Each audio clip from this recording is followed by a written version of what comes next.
épisode 16 de notre série de Michel à Wilmès. On vient d'expliquer le paradoxe d'une coalition de la piste PS-NVA, très difficile à résoudre. Et donc, on a 6 tours en total de tours d'information. Donc, c'est la tradition en Belgique qu'après les élections, le roi indique un informateur et puis qui doit désigner un formateur. Et voilà, donc c'est des étapes de discussion qui devraient mener à une coalition. Donc ici, on en a eu 6 en total avec 10 politiciens parce que c'était avec des duos et tout. Donc on a commencé avec Reinders van der Lanotte, si je ne me trompe pas. Et voilà, en gros, ils ont tourné de tour. Ils ont fait, ils n'ont aucune,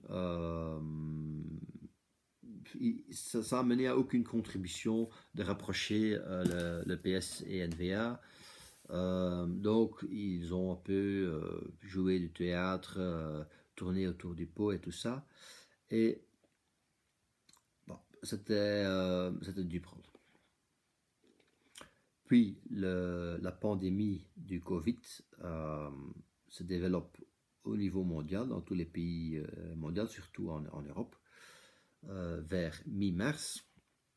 Mi-mars, le 15 mars, on a eu encore une dernière tentative de discussion secrète. Bon, c'est pas trop secrète puisque c'est toujours on a toujours parlé directement dans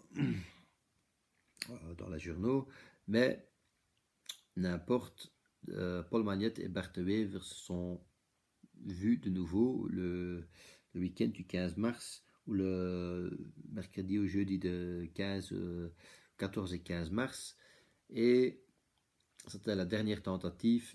Ça a mené vers un échec. Ils sont pas apparemment ils ont fait semblant qu'ils étaient assez proches d'un accord, mais surtout le PS ou les institutions, les groupes autour du PS comme les syndicats, etc., certains parlementaires bruxellois ont dit non, on ne peut pas le faire, on ne peut pas vendre ça pour notre électorat. Donc ils avaient dit ça ne va pas, on ne va pas le faire. Qu'est-ce qui a joué, qu'est-ce qui a encore influencé, etc. Ça, on ne sait pas. Enfin, moi, je ne sais pas en tout cas.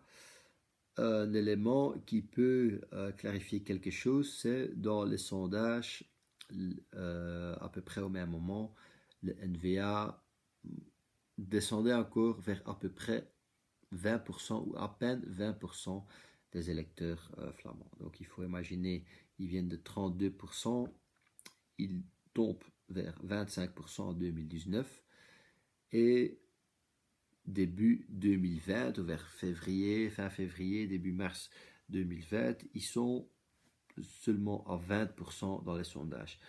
À mon avis, ça a joué un rôle aussi, le déclin graduel du support pour la NVA, pour que le PS c'est encore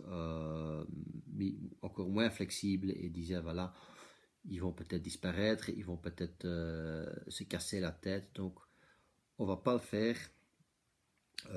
On laisse l'initiative Wilmès qui était déjà premier intermédiaire ou intérim après que Charles Michel avait cherché un poste en Europe. Et donc le 16 mars, si je ne me trompe pas, voilà, on installe le gouvernement Covid, le cabinet Covid Wilmès 2.